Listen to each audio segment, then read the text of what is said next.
Welcome everybody, my name is Dimitri with Sense Financial Services, and tonight I'm going to show you how to use retirement funds for investing in real estate and other non-traditional investments. So I'm going to show you how to gain a checkbook control of your retirement account. My whole idea is to help you provide with the control that you can use for to control your retirement funds. Before I jump into my presentation, I'll just tell you a little bit of background about myself.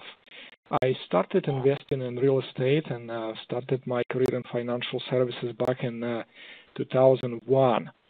I started purchasing real estate, and in 2005, I actually started working for a large real estate investment network, helping my clients purchase investment properties. And many of my clients who've been investing in real estate, they've been generating pretty decent returns in their real estate investment portfolio. But at the same time, they complained to me that their retirement accounts were actually not doing that well. They either produced poor returns or people were losing money in the stock market. And I knew it was possible to use one's retirement account to invest in real estate. And so I started researching what is the best way of going about that. And what I noticed, some people had self-directed retirement accounts, but they had issues with custodians. When they worked with the custodian placed a lot of limitations and actually charged them fees that been dependent on the number of transactions that been conducted inside of the retirement account, and also increased with when the value increased. So basically I figured out that there is a couple different ways to obtain a checkbook control over the retirement account. So, and that's what I'm going to share with you tonight. I started investing in real estate and acquired a number of different properties. And I believe that real estate is a great way to actually a great alternative to a stock market. And normally when I ask a question at live seminars and live events that I do, how many of you guys own retirement accounts? Most people do. And then my next question is, how many of you that do own retirement account, how many of you are actually satisfied with the returns that your retirement accounts providing to you? And usually hands are not going up.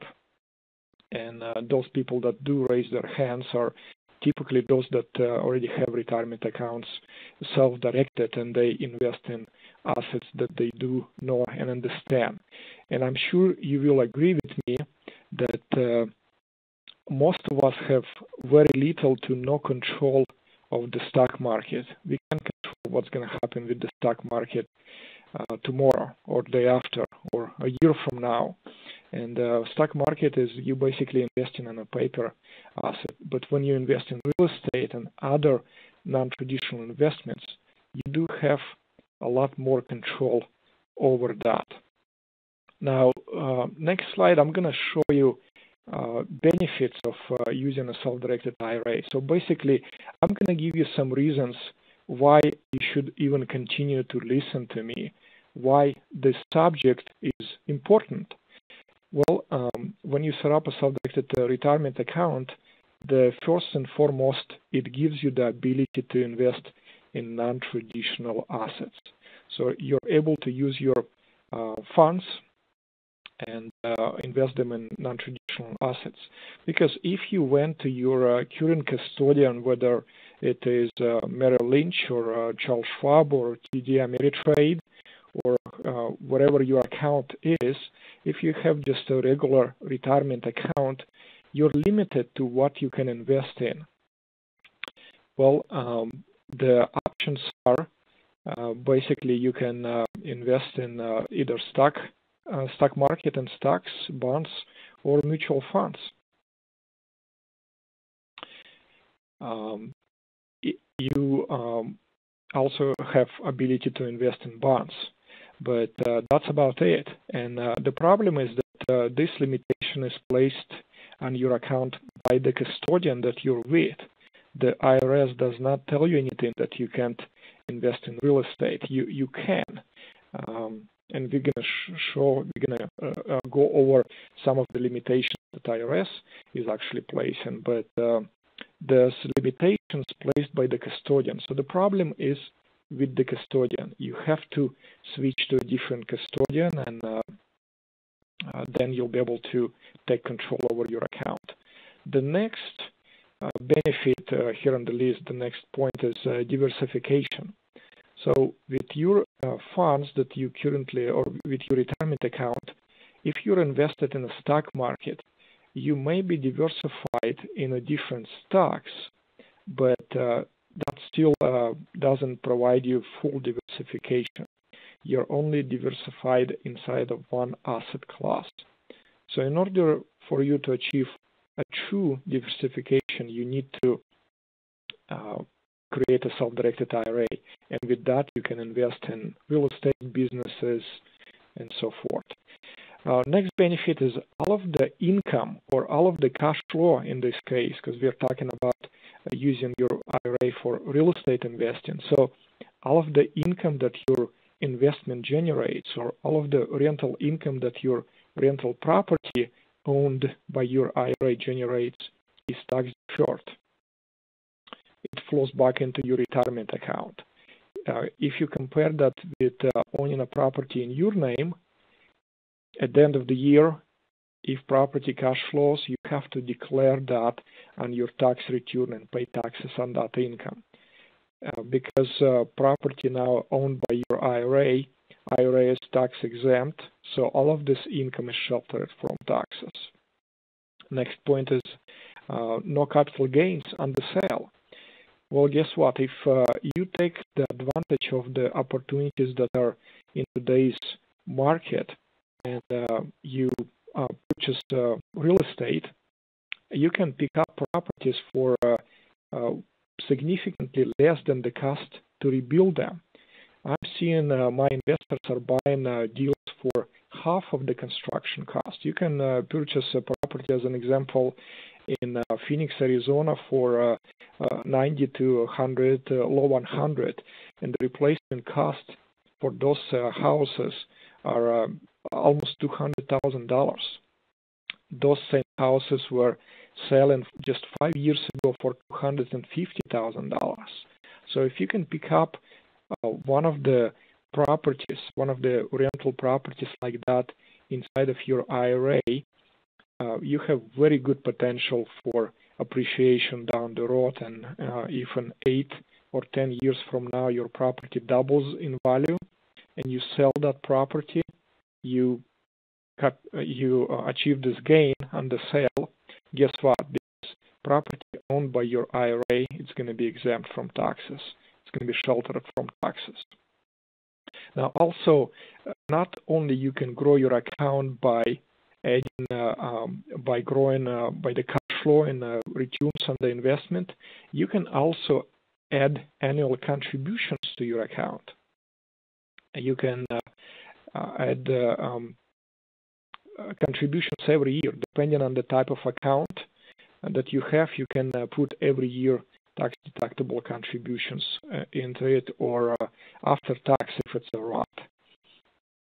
And what I see many of my clients do, they may start with just one property, but then when they purchase a property and that property has no mortgage, and mortgage is the largest expense when it comes to rental real estate, you use your retirement funds to pay that off, and now you own it free and clear inside of your IRA, then your only expenses are property management fee, property taxes, and homeowners insurance. So besides that, there is no mortgage expense. So your income is, your cash flow is pretty significant.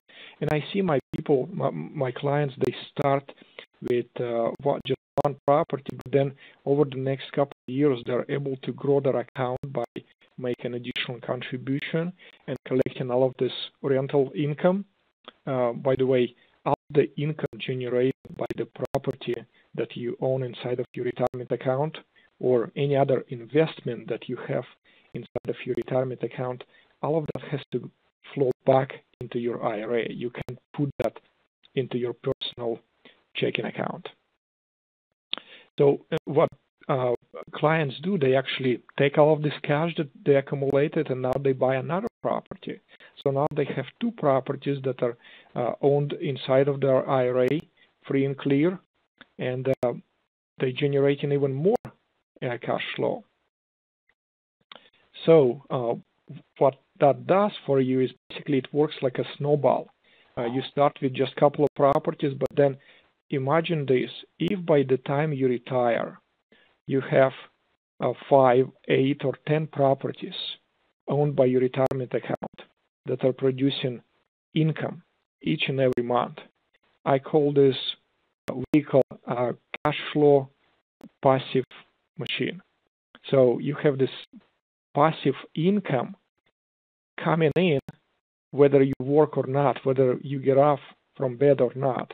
Yes, you still need to manage those property managers and those properties, and you need to keep an eye on everything, but those properties do generate cash flow. So if by the time you retire you have 5 to 10 properties inside of your retirement account, this is a very nice plan that will fit into your overall retirement strategy. And whether you're going to do that inside of your IRA or outside, each and every one of you should have a plan, should have a goal to creating this passive income. Because right now you're working, you're still healthy, and you have the ability to earn income. But at some point of time, you need to have a plan to be able to have this passive income coming in to you.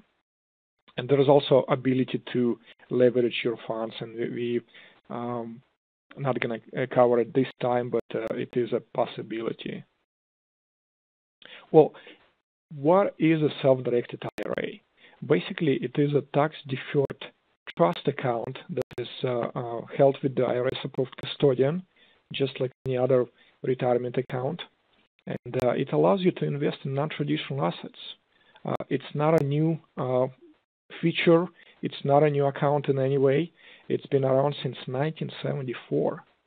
As you can see, it's not a new thing.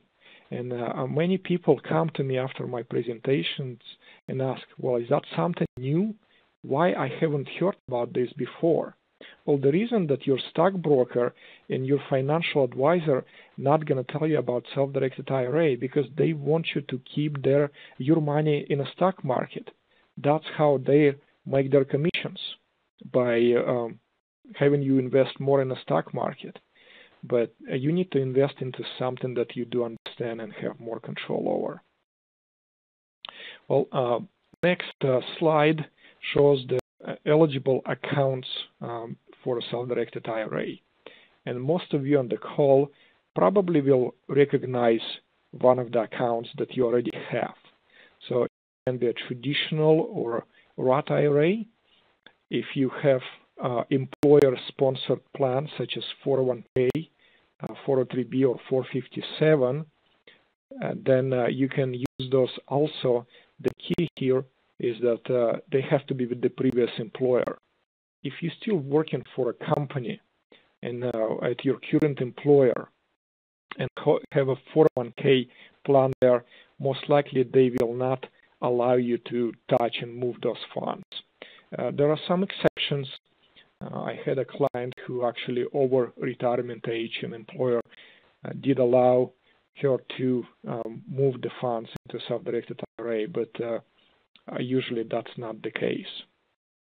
Now, if you're self-employed and have a simple or SEP IRA, those also can be converted into a self-directed IRA as well. Now, this slide here basically shows you a quick comparison between what you currently have and comparing that with self-directed IRA. So on the left side, you see, and we talked about that already, the options that your custodian provides you: stocks, bonds, and mutual funds. That's it. You're limited. Your investment options are limited. With self-directed IRA, on the other hand, and you'll see on the right side of the screen, your options are, again, listed here, just some of the most common investment options. You have real estate, can be residential or commercial. It can even be out of the country. I do have one client who invests in real estate outside of the U.S., in Canada, or in other countries. One client that I'm working with considering actually buying a land in South America. So it is possible for you. You can invest in tax liens and tax deeds if you experienced with that, and so forth. Again, this is not a complete list in any way.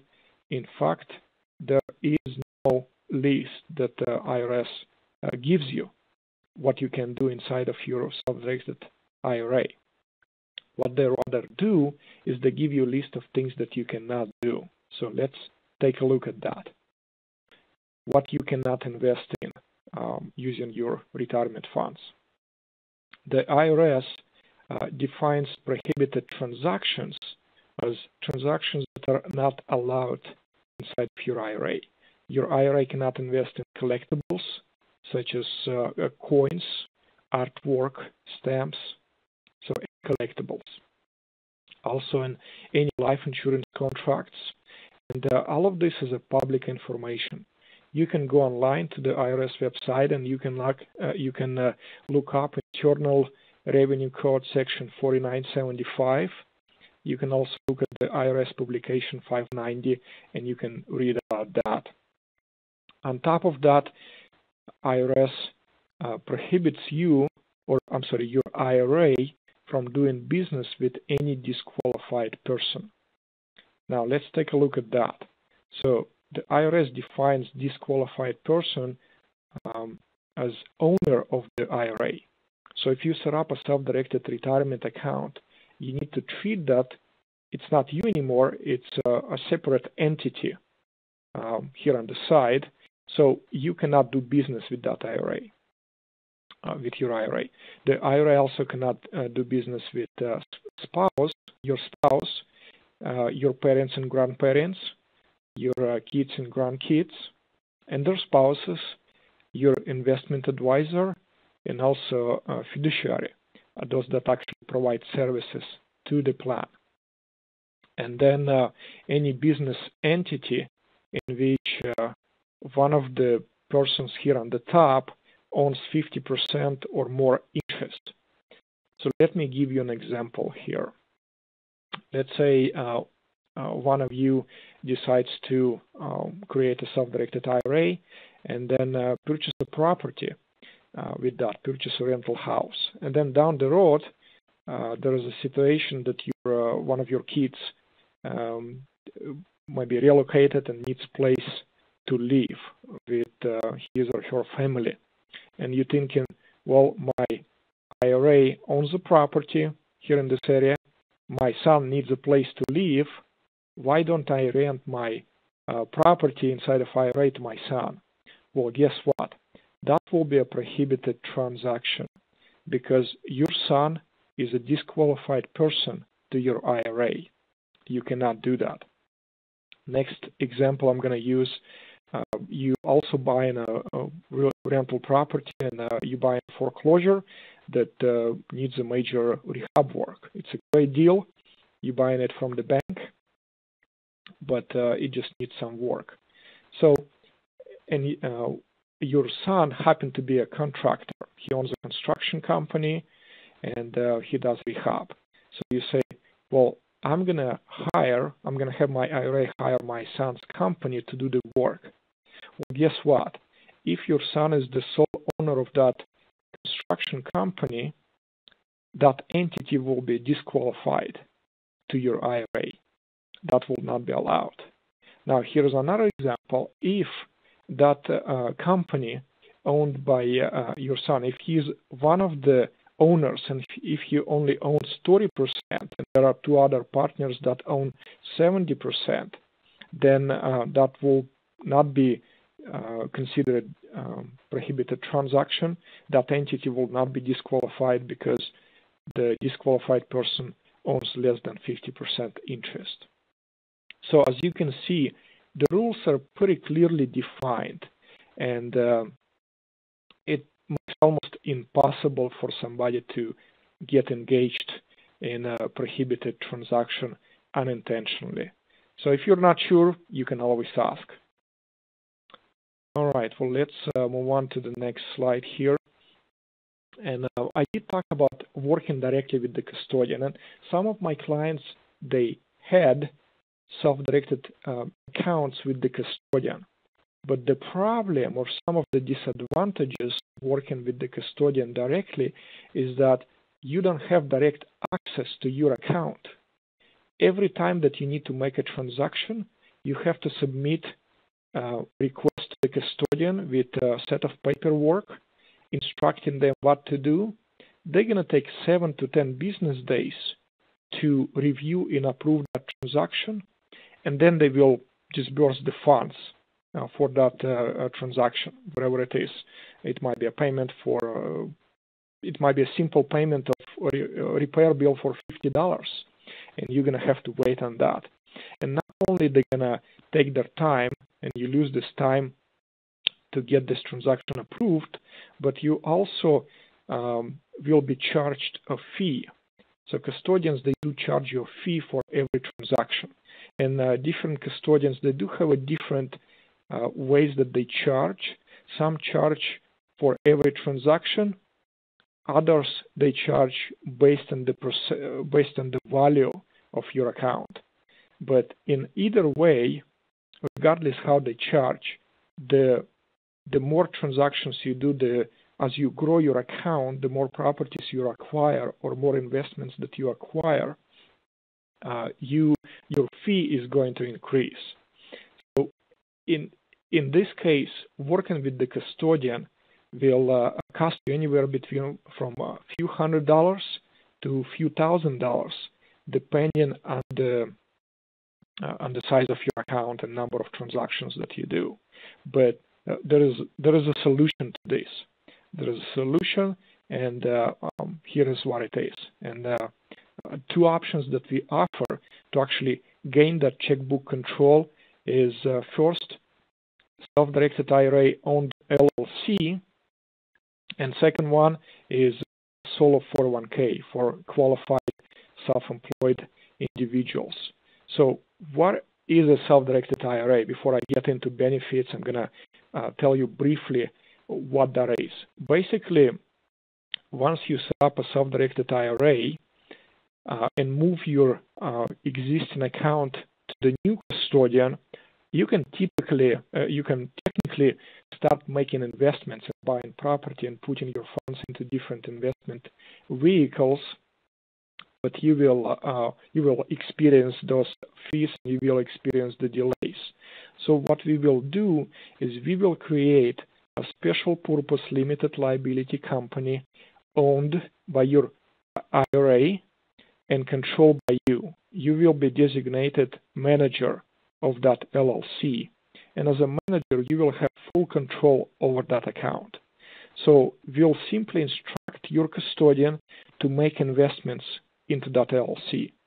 Your IRA will buy units of limited liability company. We will open up a checking account for your LLC.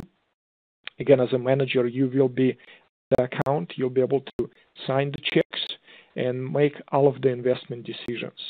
So if you fund the property, and most of you here on the call I see already real estate investors, and I've been investing in real estate for 10 plus years, and I know when you do see a deal, you gotta act on it quickly.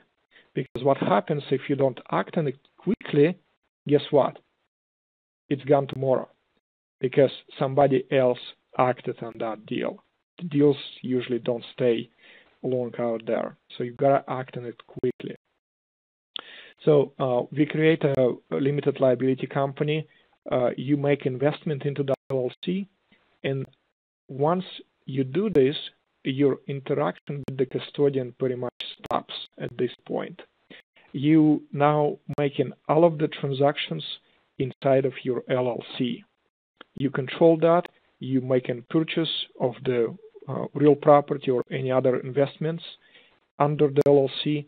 Title to the property is in the name of the LLC. You do have checkbook control. Next benefit is you have direct access to it. No longer you have to go to the custodian and get their permission and pay a fee for that. You also get additional protection from litigation because property is inside of the LLC. Your liability is limited by that entity. You have lower custodian fees. Your fees are actually fixed. You have fixed fee of $115 per year to maintain that custodian account. There's no transaction fees because all of the transactions are now performed under the LLC. So rather than paying few hundred to few $1,000s to the custodian in fees, you're paying one low flat fee of $115. Very amazing. I working currently with a couple of clients. One is actually up in Northern California who invest in notes, and she just was sharing with me how difficult it is and how it drives her nuts. The custodian, that each time that she wants to make a transaction or she wants to invest in a note, she just has to wait and wait and wait. And when she found out about the checkbook control, she was so excited. And I told her it's going to be day and night for you after you obtain that checkbook control, especially in the type of business that she is and the type of investment that she makes. It's going to be really, really exciting. And title to the property, as I mentioned, will be in the name of the LLC. It's not going to be in the name of the custodian anymore. Now, next is a solo 401k. If you're a self-employed individual, if you're receiving income as a 1099, or you own a small business with no full-time employees, now you may be working as a W-2 employee and have a side business, and you will still qualify for this.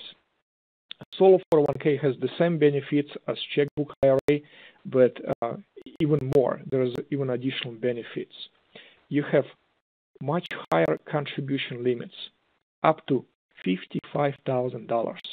You can make contribution every year. It's actually increasing from last year to this year. The contribution limits have gone up $1,000. That's pretty significant.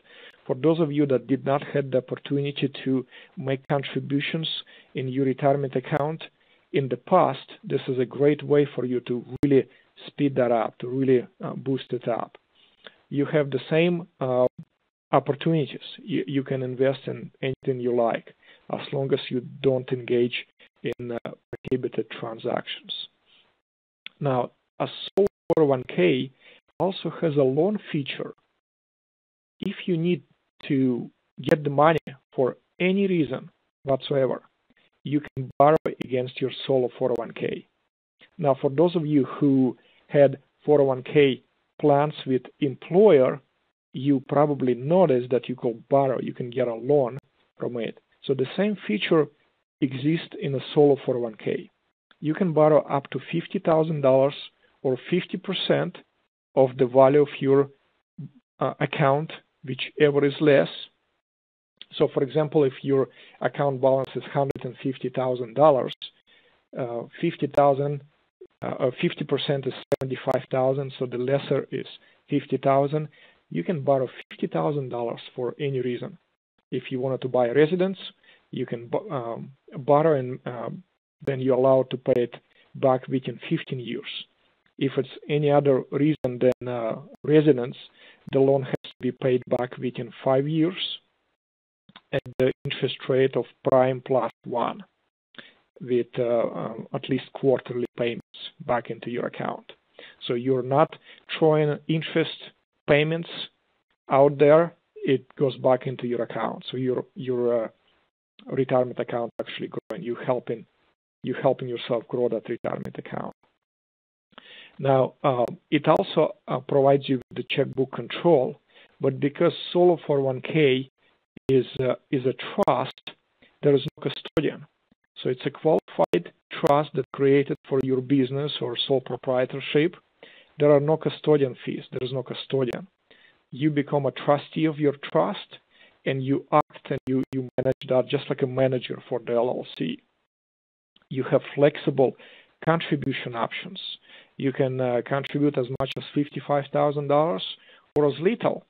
There is no rule how much you have to put in. Also, you have the ability to make contributions into Roth Solo 401k sub-account. And this is really powerful for those of you who actually phased out because of your income. You're making too much money and you're not able to put any money into Roth IRA. A Solo 401k gives you the ability to put in up to $17,000 regardless of your income. You can put $17,000 into a Roth sub-account. The $17,000 is part of the total $55,000. You have really cost-effective administration because there is no custodian. You're not paying the custodian fees. So you're simply paying the administrative and compliance fee just to maintain your account in compliance with the IRS. That fee is only $195 per year. So you got a fixed, very predictable fee that you know what it's going to cost you. It is another great benefit that if you decided to put your funds and leverage them, then they are exempt from unrelated debt financed income tax. In IRA, you have to pay tax on the portion of the income that comes from the financed property. Inside of the solo 401k, that is not the case. They're exempt.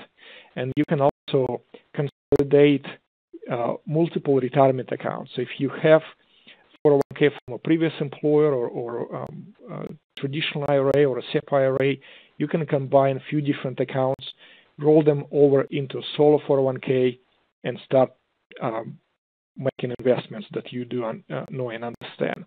The only account that is not allowable to be rolled over into solo 401k is a Roth IRA. If you have a Roth IRA, you cannot roll it over into solo 401k. Let's move to the next slide. Just wanted to show you a couple of testimonials here of my past clients. Mary is a very sweet lady that helped out. She's approaching retirement age, and she actually she combined two accounts, and she converted them into Roth Self Directed IRA with the LLC, and she purchased the property, and now she says that she's a proud owner of new investment property, and she couldn't be happier. All of the investment income will be flowing into an IRA, and then she can take that out as a distribution without any tax consequences. It's going to be tax-free. Judy also set up an account with us last year, and she says that she highly recommends to anyone who is interested to have 100% control of the retirement funds to talk to me. I'm going to help you obtain that control rather than giving it to somebody else. And then Maria, also one of our recent clients, ended up purchasing a rental property using her IRA. And she says that she has received expert advice regarding her IRA, which she actually had put into action. So what I'd like to do right now is answer some of the questions. And if you guys do have a question, I do have a few more minutes that I can go over the questions with you. And then somebody from my office will be contacting you in the next few days to schedule a consultation so we can talk with you one-on-one, go over your particular situation, see if your account qualifies to be converted into a self-directed IRA, then see if you if it actually makes sense for you, for your particular situation. And then if that's something that will work for you, we'll be happy to help you. All right, let me screen through the questions very quick here.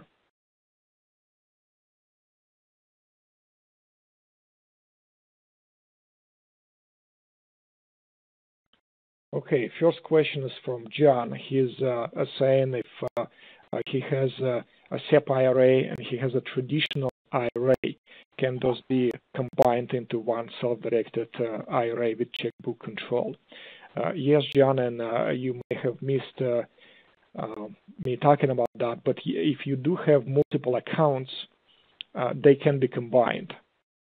The only account that you will not be able to combine is actually a Roth IRA with traditional IRA or SEP IRA, because your Roth IRA is after-tax money and your SEP IRA or traditional IRA is before tax. So the only way to combine the two, and we have done that in the past with several of my clients, if it makes sense for you, you will have to talk to your CPA and basically find out if that's something that will work for you. But you can do a conversion. You can convert your traditional IRA into a Roth IRA, and then you can combine both. Okay, let's scroll down here.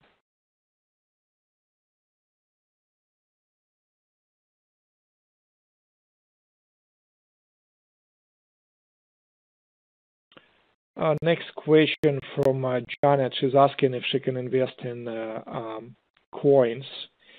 You can invest in pretty much any investment that you wish, and if those coins are not considered collectibles, then you can invest into the coins as long as they're not collectibles. Let's see here.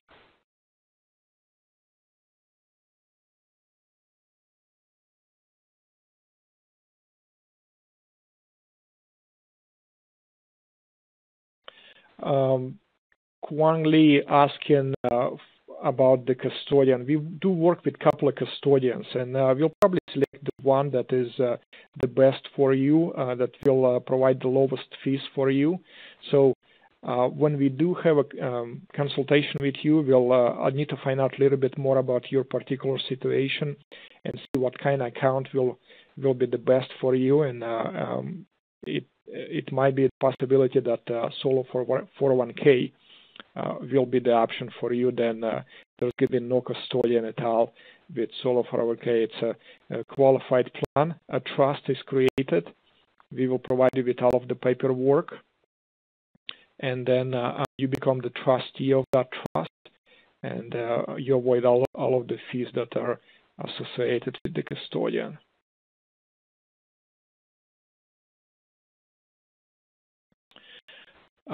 Then I do have a question from Steve from San Diego asking, I am married and would like to set up a Self-Directed IRA LLC to place multiple investment properties into it. And this question is a little bit vague, Steve, but if you're referring to setting up a Self-Directed IRA with the LLC and then placing existing properties that you already own in your name into that LLC, you will not be able to do that. Your IRA cannot purchase or invest into properties that you already own. You can set up this investment vehicle and then use that to buy multiple properties, just not from yourself. So I'm not sure if I understand your question correctly here. And then Kwani is asking who will take the $115 per year. That is a fee that custodian charges. So that will, because when you set up a self-directed IRA with the LLC, the IRS requires that IRA is maintained with the custodian. So you still need to have the custodian. Although you're not doing your transaction through the custodian is still there. The custodian basically holds your IRA, and IRA holds interest in the LLC. Now, you control the LLC. You're doing all of the transactions under the LLC, and you still will receive statements from the custodian that will show your the investment is the LLC. So you still have to maintain the account with the custodian. Next questions from Steven. Asking depending on how the LLC is set up, can you set up IRA for only one or multiple LLCs for multiple properties? Again, the question is a little bit unclear, but I'm going to try to answer it to my best ability. If you're referring, do you need to have multiple LLCs to buy multiple investments or multiple properties? The answer is no. You don't need to have multiple LLCs. You can set up one LLC and use that LLC to acquire multiple investments or multiple properties. You do not have to have multiple LLCs. You can, and some people do that when they when it goes into 5 or 10 different properties and they are concerned about the liability. Then at that point you can possibly split up and do multiple LLCs, but you don't have to. Next question is, how will the rental cash goes back into the LLC? Now, remember, I did mention that all of your income, all of the income generated by the rental property or investments that are held inside of your IRA have to go back into your IRA, or in this case, into the LLC, which is owned by your IRA. So you simply receive rental checks and you deposit them into LLC checking account, or you instruct your tenant or property manager, actually, if you're property managed by the property manager, to simply do a direct deposit into your business checking account for your LLC. Now, at the same time, all of the expenses that related to the property must come out of the account. You can't use personal funds, and you can't commingle personal funds with the funds of the retirement account. So you need to account for that and still maintain accounting records just as you will do for any other property that you own inside of your or in your name personally. I believe I already answered that question for the LLCs. Another question is, I'm working for others. Do I still qualify for a solo 401k? Now, the qualification for a solo 401k is the fact that you're working for somebody else as a W-2 employee does not automatically disqualify you from a solo 401k. If you do have some kind of business or self-employment activity on the side that generates income, then you will qualify for a solo 401k. Now, it can be just income from your rental properties. So if you, let's say you own 5 rental properties and you manage them and you receive rental income, you can't use that as your self-employment income because it's a passive activity. But you could set up a DBA or just obtain a fictitious business name and manage your own properties. You do not have to have a real estate license to manage your own properties.